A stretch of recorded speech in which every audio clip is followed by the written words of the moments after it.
இன்றே டவுன்லோட் செய்து உங்கள் ஃபேவரட் ஷோக்களை என்ஜாய் பண்ணுங்க. டாக்குமெண்ட் எல்லாம் கரெக்டா இருக்கு.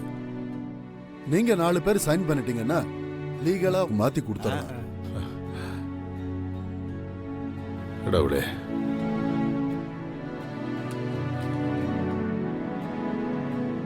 நிறுத்துங்க.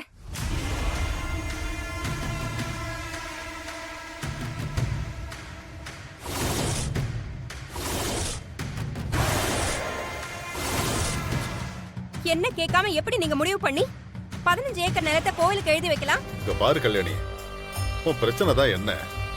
எதுக்கு எல்லாரும் கூடி இருக்கிற சபையில இப்படி தாண்டவம் பண்ணிட்டு இருக்க? இவ்வளவு தூரம் வந்ததுக்கு அப்புறம் உன் மனசுல என்ன இருக்கோ அதை அப்படியே சொல்லு. இப்ப சொன்னீங்களே, இது பெரிய மனுஷனுக்கு அழகு. சொல்றேன், என் மனசுல இருக்கிற குறைய சொல்றேன். அது எல்லாத்தையும் கேட்டுட்டு நீங்களே ஒரு நல்ல தீர்ப்பா சொல்லுங்க. அண்ணா, இவ ஒரு ஆளுன்னு இவகிட்ட பேசி நேரத்தை வீணடிக்கணுமா? தப்பு குணசேகரா, என்ன இருந்தாலும் கல்யாணி உன்னுடைய மனைவி, இந்த வீட்டோட மருமக. அதனால கல்யாணியோட உணர்வுக்கு நம்ம மதிப்பு கொடுக்கணும். இப்படி சொல்லு கல்யாணி. இங்க பாருங்க, இன்னைக்கு எனக்கு ஒரு முடிவு தெரிஞ்சே ஆகணும். கோவிலுக்கு 1 ஏக்கர் எழுதி தரலாம், இல்ல கொஞ்சம் பணத்தை கொடுக்கலாம். அதை விட்டுட்டு 15 ஏக்கர் எழுதி கொடுக்க போறேன்னு சொல்றீங்களே. இங்க வர்றவங்க போறவங்களுக்கு எல்லாம் எழுதி கொடுத்துக்கிட்டே போனா நாளைக்கு நம்ம எப்படி வாழ்றது? அதனால இதுக்கு நான் சம்மதிக்கவே மாட்டேன். கோவிலுக்கு இந்த நிலத்தை எழுதி கொடுக்கவே கூடாது. கல்யாணி சொல்றதுலயும் ஒரு நியாயமா அர்த்தமும் இருக்கு.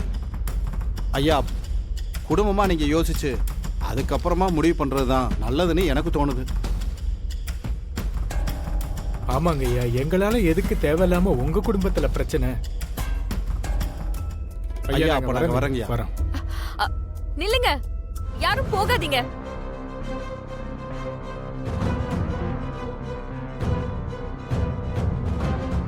பாத்து நந்தினி. ஐயா, நீங்க யாரும் போக வேண்டாம், இங்கே இருங்க. என்னப்பா சொல்றாங்க? இந்த சொத்துக்கு சொந்தக்காரங்க சுந்தரவல்லி பாட்டியும் தாத்தாவும் தான்.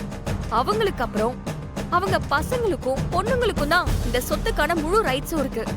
சோ அவங்க எல்லாரும் சேர்ந்து இது யாருக்கு கொடுக்கணும்னு முடிவு பண்ணிட்டாங்களோ அவங்களுக்கு மட்டும்தான் ரைட்ஸ் இருக்கு. வேற யாருக்கும் அதை தட்டி கேட்கறதுக்கு ரைட்ஸே கிடையாது.